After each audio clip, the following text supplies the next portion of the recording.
Vamos con la segunda parte de nuestro encuentro con Pedro Brieger.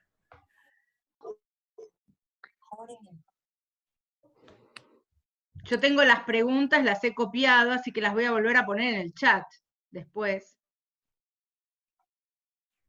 Digo por sí. Para Pedro. Sí, sí, sí. Cuando...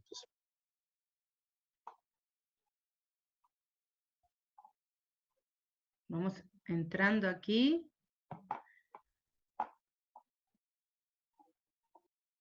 Qué interesante, mientras hablabas ibas repasando prácticamente todos los países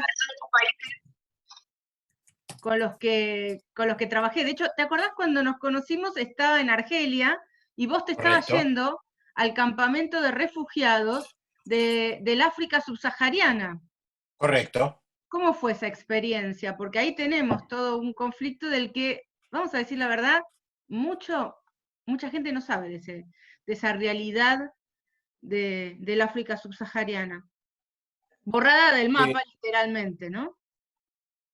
Bueno, yo tuve la posibilidad de conocer ambos lados, de estar en Marruecos, estar en el sur de Marruecos, en el Sahara, que fue ocupado por Marruecos en 1975, e incorporado a Marruecos oficialmente, y que el pueblo saharaui reclama como propio, y también en los campamentos de refugiados saharauis en Argelia, que responde también a un conflicto entre Marruecos y Argelia, donde el problema saharaui es casi como una variable de ajuste entre los dos países. Y los saharauis están jodidos también. Refugiados que viven en campamentos de refugiados en el sur de Argelia,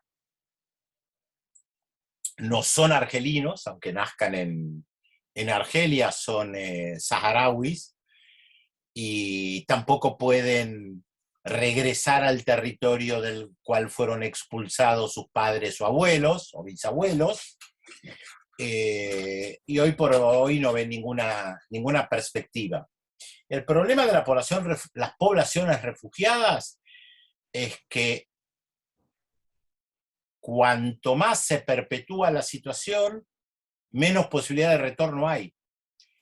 Y ahí hijos, hijas, nietos, nietas lo viven de una manera muy diferente, porque sueñan incluso con volver a un territorio que no conocieron.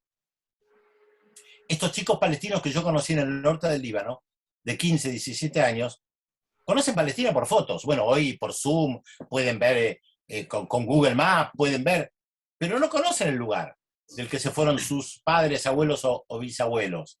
Añoran ir a un lugar que ni conocen, que ni es propio. Y eso debe ser un conflicto bastante importante a nivel interno. Complicado. Qué interesante esto que contás. Y también mencionaste el Congo, donde también estuve en la República Democrática del Congo, ¿no? Y ahí tenemos también, eso cuando mencionabas conflicto interno, y cuántas veces la comunidad internacional, ¿no? Con esta idea de que estamos ante un conflicto interno, se etiqueta de esa manera, y en algunos espacios esos mismos conflictos internos, ¿no? Tras esa etiqueta se evita la intervención, cuando realmente a veces la comunidad internacional tendría que haber intervenido, ¿no? Pienso en el conflicto de Ruanda, por ejemplo. ¿Qué pasó ahí? Complicado. ¿Quién tiene el derecho a intervenir? Porque de hecho ¿Quién tiene? Francia interviene permanentemente en algunos países africanos que fueron colonias francesas, porque considera un derecho de intervenir militarmente, por ejemplo, en Mali. Ahora, lo hace por sus intereses, no por lo que está planteando Julieta, obviamente. Exactamente. De hecho, hay un concepto en francés que es France-Afrique, que son aquellos territorios que fueron colonizados por Francia en el África, y que si bien obtuvieron su independencia, Francia considera que todavía tiene que tutelarlos de alguna manera. Entonces manda tropas, interviene en Mali, por ejemplo, ¿qué hace la llamada comunidad internacional, como dice Julieta? Bueno, ¿quién es la comunidad internacional? Bueno, la comunidad internacional son las grandes potencias que también tienen, en la mayoría de los casos, pasado colonial. También es parte del problema. Y fuertes intereses desde ya. También mencionaste otro país para el cual trabajé, o sea que conozco también de cerca, que es Haití. Y Haití, a mí me sorprende esta situación donde históricamente, ¿no?, tiene otra, una mirada sobre Haití. Hoy pensamos en Haití y lo asociamos a la pobreza, a todo la precariedad, ¿no? Lo marginal y demás, cuando en su momento fue la primera en declarar la independencia y era una superpotencia, digamos, que le oponía una resistencia y, oh casualidad, ¿no?, estando en la española, su vecina tiene un desarrollo, por supuesto, apoyada por potencias extranjeras, y acá aparece la quintesencia del mal, donde confluyen todos los males, y encima la naturaleza parecería ser que se empeña, ¿no?, también en sacudirla fuerte y seguido, ¿verdad? Has tenido la oportunidad también de ir por allá, me parece. Sí, en Haití, sí, sí, la República Dominicana también. Yo fui a Haití después del Del terremoto. terremoto, claro. Sí, sí, 2 meses después del terremoto estuve ahí. Bueno, es el país más pobre de América. Ahí hay otro problema que tiene que ver con lo que estamos hablando, es que fue población sacada de su lugar de origen, esclavizada y llevada a Haití, al Caribe, a Brasil, a Estados Unidos. Y hay una recuperación de identidad en algunos lugares africana que por lo general a la población blanca no le gusta para nada. Bueno, eso se da en Brasil. Cuando Lula gobernó, tejió puentes con el África negra. Por supuesto, para los blancos racistas eso era una ofensa, pero Brasil creo que tiene hasta el día de hoy, creo, la población negra más numerosa por fuera del África, en números absolutos, más que en Estados Unidos. Y hay un lazo. Está claro que hay un vínculo en la tradición, en parte del idioma, en la música, en la cultura, en la comida. Gran parte de la comida que se come en los países de América Latina con población negra importante viene del África. Lo que pasa es que reconocerse del África es, volvemos al tema del racismo, es casi que reconocerse inferior, como si no hubiera nada para aprender de ahí. Bueno, recuerden cuando la Argentina tejió vínculos con Angola. Angola. Claro. ¿Qué hay en Angola? ¿Qué puede haber en Angola? Más allá de que hay petróleo, ¿no? Pero como si no hubiera nada para aprender de Angola o de Mozambique. Un ámbito que yo conozco un poco respecto del África es el tema, es el ámbito musical. Y la música, pues yo tuve varios programas de política internacional mezclado con música internacional, y la música que hay en el África es impresionante, pero impresionante. Todos los países, todos, absolutamente todos. Hay algunos que tienen personas más conocidas, de Senegal, de Costa de Marfil, pero hay una música en todos los países, en los más pequeñitos que miren en el mapa, Togo, el que quieran, una música, pero impresionante. Me acuerdo el programa que tenías a las 13 horas que pasaba siempre música dedicada a un país, además de leer el periódico de algún país, porque esa es otra, ¿no? ¿Qué nos pasa con los medios de comunicación y la información sesgada que tenemos? Por eso les decía, miren Nodal, visiten otros medios, ¿no? Porque sinceramente nos nutrimos, acá Mónica escribió algo sí. Que es interesante y no hay una respuesta. Puede ser que añoren volver o conocer a los inmigrantes de hoy porque no tienen pertenencia en el lugar que están y saben que tienen pertenencia en ese territorio que los desplazó. Yo puedo hablar de mi experiencia familiar. Mi madre llegó a los 13 años a la Argentina. Hablaba perfecto castellano, a pesar de que fue al colegio meses nada más. Y cuando llegó a los 13 años la metieron en segundo grado y dejó al poco tiempo. en el campo, encima en Entre Ríos. Si bien aprendió muy bien el castellano, y lo leía a la perfección, lo hablaba a la perfección, incluso sin errores gramaticales, cosa que mi papá sí tenía un fuerte acento alemán, obviamente. Además, en mi casa se hablaba alemán, entre ellos hablaban alemán y conmigo, con mi hermana, hablaban alemán. En casa se hablaba alemán. O sea, que la cultura alemana estuvo permanentemente. De hecho, yo voy a Alemania y me siento como en casa. Siento una cuestión de pertenencia muy fuerte. Ahora, mi mamá se consideraba argentina. ¿En qué? Es el lugar que la acogió, que le abrió las puertas. Cuando ella, como perseguida, se tuvo que ir. No votaba porque no se había nacionalizado. Mantenía la ciudadanía alemana y tenía residencia permanente. ¿Hasta dónde existía la identificación con lo argentino o con lo alemán? Y era una mezcla. Permanentemente era una mezcla. Porque con sus amigas íntimas todas hablaban alemán y sentían añoranza, porque esto tiene que ver con lo que planteaba Mónica, sentían añoranza por el lugar que perdieron. Ahora, ella y sus amigas volvieron en más de una oportunidad a Alemania, pero decían, yo acá no quiero volver. Está bien, el trauma del nazismo había sido muy fuerte. Mi madre, la primera vez que viaja a Alemania, a su ciudad natal, que la invitaron, recuerdo que antes de viajar, dice, si alguien me dice algo, o sea, si alguien es un nazi, aunque no lo fuera, no importa, yo me voy inmediatamente. O sea, había perdido el vínculo con la Alemania de hoy. No tenía vínculo con la Alemania de hoy. Su vínculo era con la Alemania del pasado, donde ella nació, donde ella creció. Pero ella no escuchaba música alemana actual. Para nada, no conocía la música alemana actual.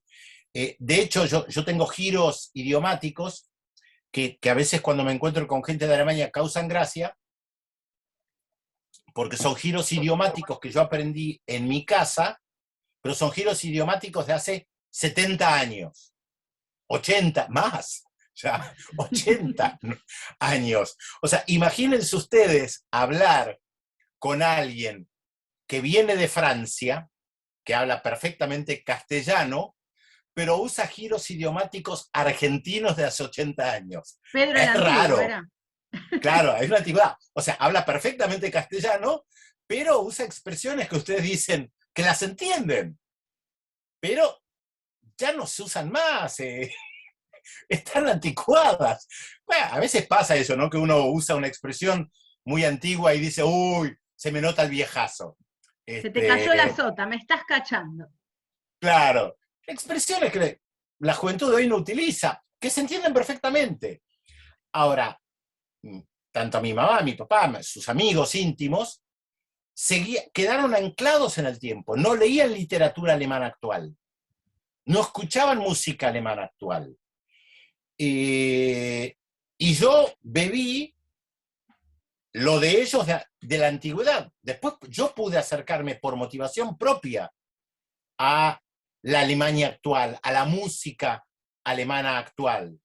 Y se las hacía escuchar a veces. No les decía nada, nada de nada.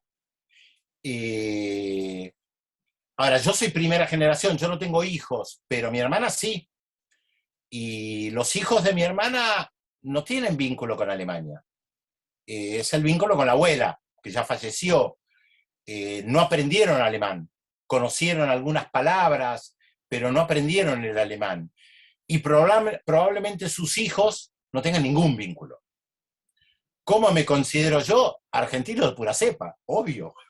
En todo sentido. Este es mi lugar, este es mi hogar, todo, la música, la cultura. De hecho, yo digo que yo soy hijo de españoles, porque cuando voy a Madrid me siento como en casa, pero voy a Roma y también me siento como en casa, porque nuestra herencia italiana está. Entonces la pizza, la pasta es parte de mi cultura de comida. Y uno llega a Roma y ve a un italiano hacer así, y es nuestro, eso es mío, yo hago así. Yo no tengo las expresiones de los alemanes actuales, tengo las expresiones de los italianos. que aprendí al socializarme. Ahora, claro, ya estamos hablando de una primera generación que tiene, en mi caso, segunda, que tiene mayor posibilidad de elegir. Yo ya no soy víctima del desplazamiento forzado. Lo fui en una primera etapa cuando yo crecí. En mi casa el nazismo y el holocausto era parte de la vida cotidiana. Lo sigue siendo, pero yo no fui desplazado. No hay en mi caso un intento de retorno a ese lugar que sí tienen los saharauis, que planteaba Julieta, o tienen los palestinos, o tienen muchos que han sido desplazados de sus hogares de manera forzosa, pero que tienen una identidad política muy fuerte. La población palestina tiene una identidad palestina muy fuerte, la población saharaui tiene una identidad saharaui muy fuerte. No es el caso de los alemanes, ni de la migración italiana que llegó acá, también forzada. Los italianos pobres que llegaron a la Argentina no querían venir a la Argentina, se fueron porque se morían de hambre ahí, porque tenían penurias económicas. No hablo de los españoles que llegaron durante la guerra civil, eso ya era una guerra civil. ¿Qué quiero decir con esto? Un poco para cerrar también. Algo que creo que acá dice también Mónica. No a todos les impacta de la misma manera. Algunos quedan, ella agrega, paralizados en el tiempo en el momento que se fueron desterrados. Sí, fue el caso de mis padres respecto de ese lugar. Ahora, se adaptaron a la cultura argentina. No añoraban volver a Alemania. Fueron de visita alguna que otra oportunidad. No añoraban volver a Alemania. ¿Qué pasó con su identidad? Mutó, cambió. Era una mezcla. La mía encima más. Yo que además vivía afuera, vivía en el Estado de Israel, entonces fui incorporando otras cosas. Entonces tengo múltiples culturas heredadas y adquiridas, pero es voluntaria.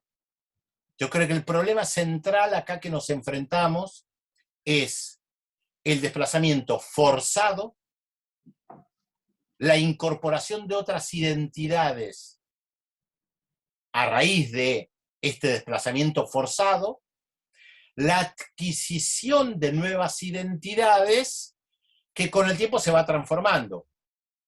Yo no leí estudios, sé que los hay algunos pocos, de la migración china de un determinado periodo a la Argentina.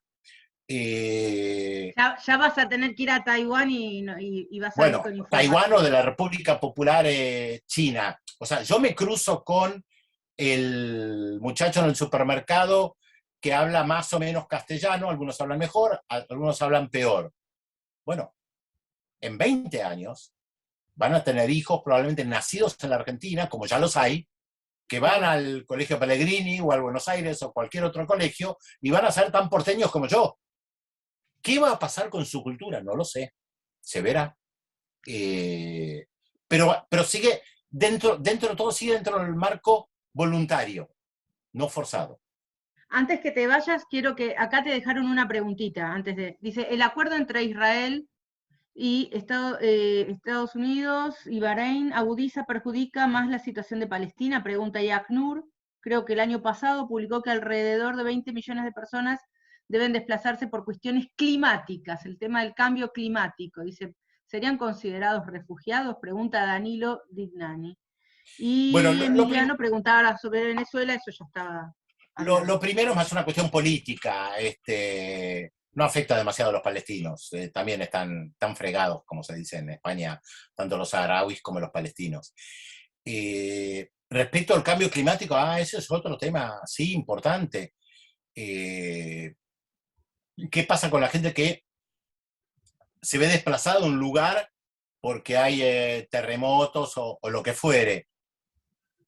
La verdad no lo sé, habría que ver, también el tema del cambio climático es un fenómeno relativamente nuevo, por lo tanto seguramente con el tiempo iremos aprendiendo qué pasa con sus categorías. Por eso yo les di el dato que ACNUR nace en 1950 y en principio se iba a disolver, no se disolvió. Ahora no estamos ¿no? en esas categorías. Y seguramente el desplazamiento en algunas... en algunas zonas de África tiene una característica, en zonas de Asia tiene otras, en América Latina tiene otras. Es, es- es complejo, muestra las complejidades. La idea de esta charla, conversatorio, era Más general ver lo complejo del problema. es No hay absolutamente respuestas complejo. lineales.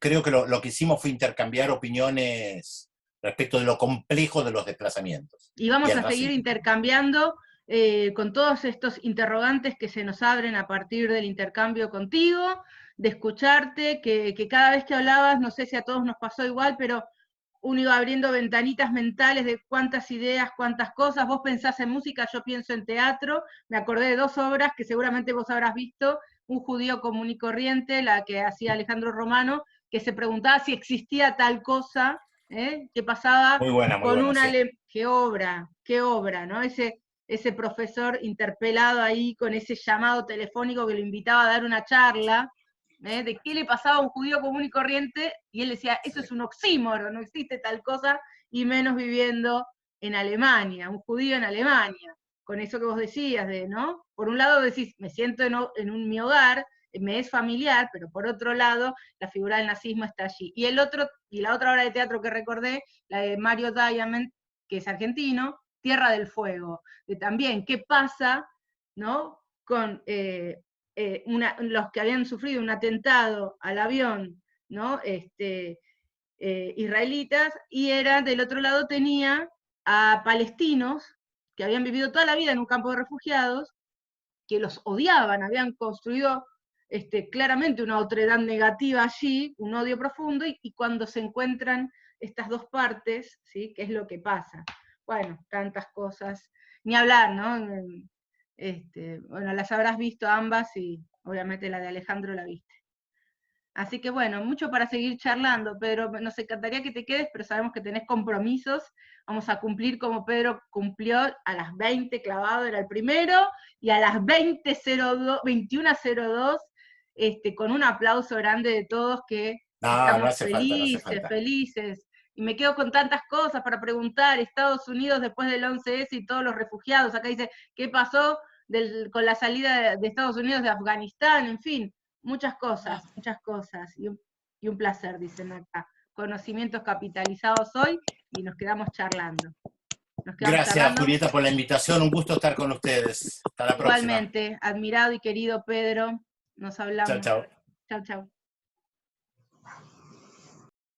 Bueno, qué lindo, qué lujazo, qué lujazo. Vamos a seguir charlando en este grupo que se ha armado así heterogéneo, porque estamos juntando acá gente de Yunma y gente de UBA, así que ahora, bueno, abren los micrófonos quienes tienen ganas de decir algo y demás. Yo me quedo, bueno, les cuento, para los que no vieron esas 2 obras que les comentaba, Mario Diamond, está la obra de teatro que la pueden leer también, Tierra del Fuego, es a raíz de un atentado, que esto es verídico, donde unos palestinos atacan un avión donde había tripulación israelita, y muere gente, y una persona de la tripulación, una de las azafatas, decide ir a encontrarse con aquel que había puesto la bomba, quien había hecho el atentado, y se encuentra, primero con toda la crítica que recibe, ¿no? Lo interpreta Alejandra Darín, la hermana de Ricardo Darín, esa obra, y recibe toda la crítica de la comunidad que le dice, ¿cómo vas a ir a encontrarte con ese otro que es la bestia, la quintesencia del mal? ¿No? Y ella se sienta y lo escucha, y lo interpela también, y le pregunta el por qué, pero de repente conoce, ¿no? La historia también de esa persona que había crecido odiando a Israel, había crecido totalmente marginada justamente en un campo de refugiados. En la otra obra que les mencioné, Un judío común y corriente, es un profesor que encuentra que lo interpreta Alejandro Romano, en su contestadora automática una invitación, como yo lo invité a Pedro, imagínense, bueno, de la misma manera, una invitación a dar una charla de cómo es ser un judío común y corriente hoy en la Alemania post-nazi, digamos, o ya pasado el tema del nazismo. Entonces hace un soliloquio, ¿no? Un diálogo consigo mismo, el personaje, diciéndose, y habla imaginariamente con este doctor Gebhardt, que lo interpela y le dice, no existe esa cosa de un judío común y corriente, eso es un oxímoron, una contradicción en sus términos, y le dice todo eso, de qué le pasa a la persona, ¿no? Cuando sus padres han sufrido el nazismo, y él da clases a la vez allí, y es un alemán judío, y cómo, en esto que él decía del lenguaje y el idioma, cómo le han expropiado, si se quiere, la posibilidad de ser un alemán. ¿Por qué? Porque es un judío alemán. Bueno, interesantísimo el debate, y antes que se termine esto, quiero, vamos a seguir, pero para quienes quieran, puedan o les interese, pero esperen porque quiero compartir con ustedes también, a ver si puedo, una historia, un cuentito, esperen, que yo igual se los mandé en su momento, ahí está, espérenme, ahí va. Quiero compartir con ustedes, yo se los compartí, pero seguro que no, y no lo han escuchado, y viene súper bien, este programa de la remontada del Instituto Patria, para quienes no lo han escuchado, que justamente habla mucho de esto que nos contaba Pedro, ¿no? A ver si se escucha. No le di, espera que tengo que dejar de compartir porque no le di lo de compartir el audio. Vamos de nuevo. Tiki, tiki. Ahora sí. A ver si se escucha bien fuerte. Preparen los pañuelos, ¿eh? Usted vio la tarasquita. ¿Se escucha bien? Tan de nada, tan De poquita, silencio. que uno cree que el primer viento la va a devorar.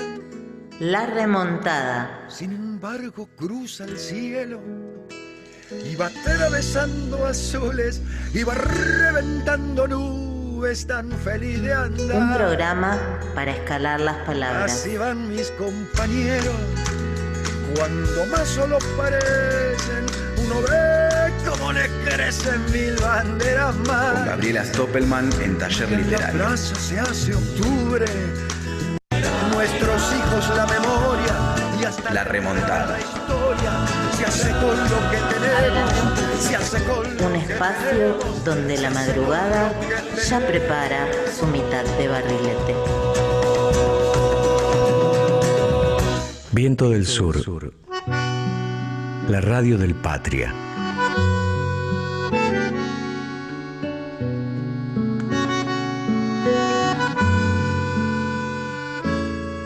En el año 1938, con casi 10 años, mi papá Lothar huye de Alemania.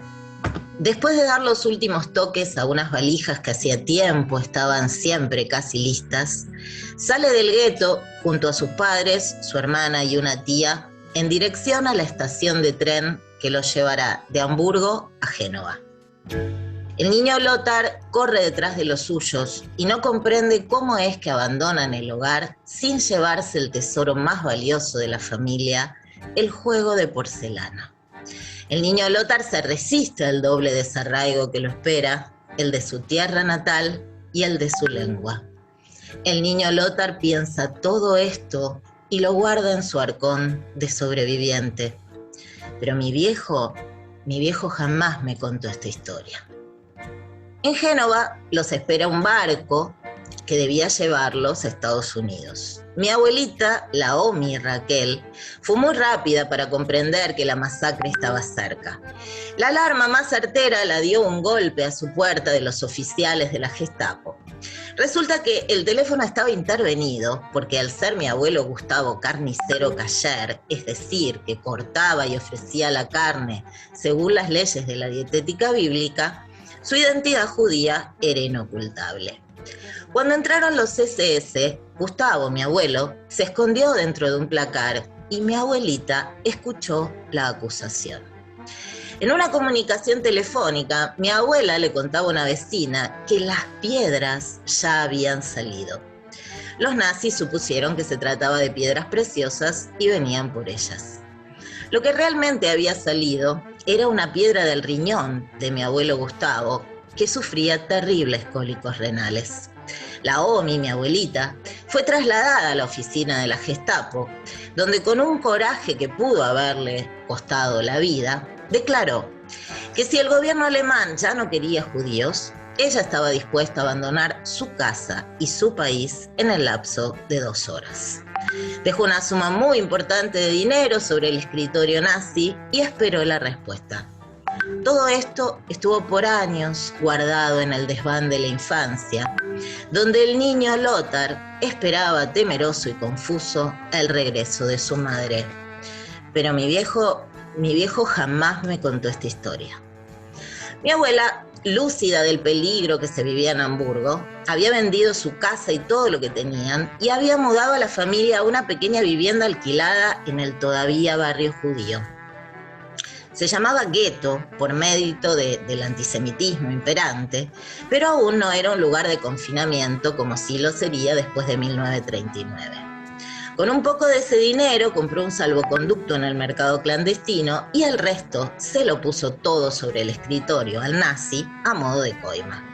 La suerte, la ambición, la cifra del año, unos meses después ya nadie podría comprar su libertad, hicieron que la respuesta del nazi fuera afirmativa. Así que a las 2 horas la familia viajaba en tren a Génova, donde el barco los esperaba con una sorpresa. El destino era Argentina, no los Estados Unidos. ¿Argentina? ¿Dónde quedaba eso? Su madre le hacía una seña para abajo, como si su futura patria hubiera quedado bajo las suelas de sus pies. Al sur, muy al sur, embarcó el niño Lothar con toda su imaginación obnubilada. Embarcó sin mirar atrás para no morir de melancolía.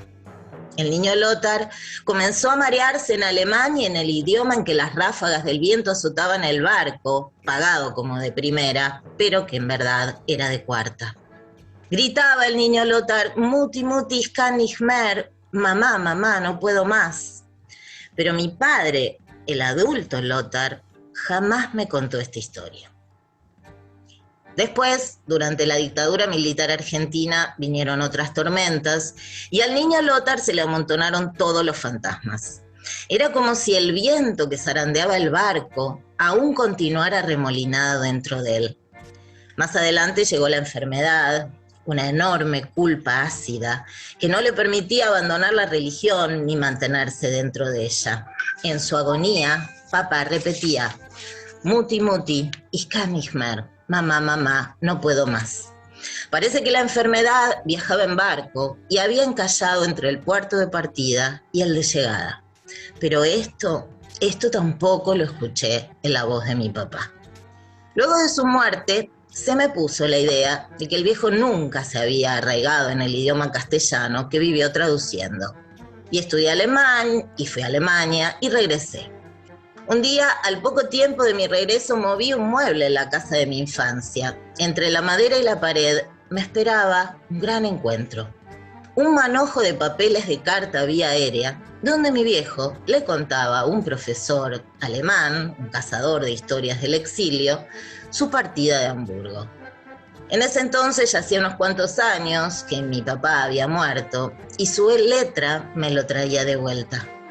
Todo lo que nunca me había contado vino a mi encuentro en el momento en que podía entenderlo. Antes no sabía alemán, antes no era el tiempo. No sé si el pulso que late en esas hojas es el del niño Lothar o el padre que poco a poco modelé a mi gusto. Sé que ahí está la caligrafía de un sobreviviente. Sé que los sobrevivientes tienen la lengua anudada entre 2 puertos, que el futuro aún no les adviene y el pasado no los suelta. Sé que van hacia adelante para no quedar amarrados en la tristeza. Sé que volví a encontrar estos papeles durante estos días y me dije, ahora, en este septiembre de 2021, todos somos sobrevivientes. Somos los que quedamos para contarlo después de esta larga batalla contra el virus, una batalla que aún no termina. Sé que es urgente remontar las palabras para que no se anude la lengua Y sé que es urgente soplar al ritmo de nuestro propio barco. Sé que lo propio no es propiedad, sino la forma en que toma el amor durante el ratito que estamos montados a este latir. Dos cosas más.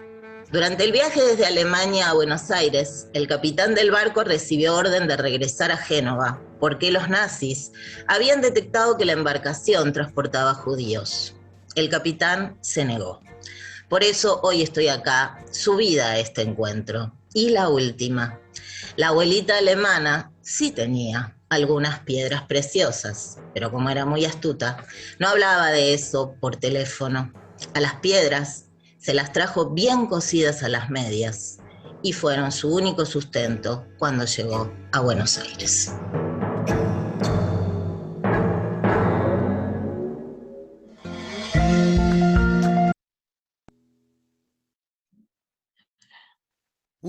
Depende de las situaciones, cómo se tienen que uno reinventar, ¿no? ¿Qué cosa? Usted vio la tan de nada, tan poquita, que uno cree que el primer viento la Hay va que a devorar. reinventarse. decía La por ahí. remontada. Esperen que Sin quiero dejar de... embargo, Ahí está. La remontada. Qué remontada. Ahora después de este relato difícil, ¿no? Qué intensidad. Esperen que vamos a... Ahí está. Bien. Bueno, si no lo habían escuchado... ¡Ay! Ahí está, ya cerré. Pensar que es la historia de muchos inmigrantes. Es la historia de muchos, es la historia de un poquito de todos, porque si no eran judíos, eran italianos. Mis bisabuelos aprendieron a leer el idioma desde el diario y aprender de a poquito con el diccionario. ¿Cuántos nos habrán contado, ¿no? Que todos los días una palabrita nueva, que aprender a leer y escribir autodidacta? Un poco esto que nos contaba, ¿no? Pedro, de quedar anudados, como lo dice bellamente Gabriela Stoppelman, entre dos puertos, ¿no? Un poquito de acá, un poquito de allá, y la descendencia que son sobrevivientes, somos todos un poquito sobrevivientes. Y esto que pasaba con los refugiados, yo en algún momento estudié porque quería dar un curso para trabajar en la agencia que trabaja con los refugiados, y me enteraba de todo esto de las categorías, porque donde hay historias de vida, del otro lado hay un trámite administrativo burocrático que si vos no entrás por alguna de las categorías posibles, no sos, más allá de tu realidad, y que decían ahí el cambio climático, no, ni cambio climático ni cuestiones económicas, tienen que ser cuestiones políticas, persecuciones. Bueno, justo Pedro nos traía algunos países, y en el medio yo me acordaba también de un libro de Judith Butler que lo publicó después del atentado del 11 de septiembre, y hablaba de esto de distintas categorías, no me acuerdo cómo se llamaba exactamente, pero algo así como personas que no importan, o que no, cuerpos que no cuentan, pero enfocado a lo del 11S, ¿no? Porque como hay algunas personas cuyas muertes no son retratadas, no son contadas en biografías, ¿no? Porque del 11S hemos visto cuántas películas, cuántas historias, cómo sabemos, cómo hemos leído. Ahora, de todos los otros atentados no sabemos nada, de todos los otros, estos son terroristas y los otros son, ¿qué son los otros? ¿No? O sea, distinta vara para las mismas muertes, o bueno, la imposibilidad de hablar de unas u otras muertes. Nada, respiramos un minutito, esto ya termina, y entramos y compartimos todo lo que nos pasó con todas estas cosas que hemos venido charlando, nos sacamos un poquito la emoción, por lo menos yo, y seguimos, ¿les parece? Mismo contraseña, mismo todo.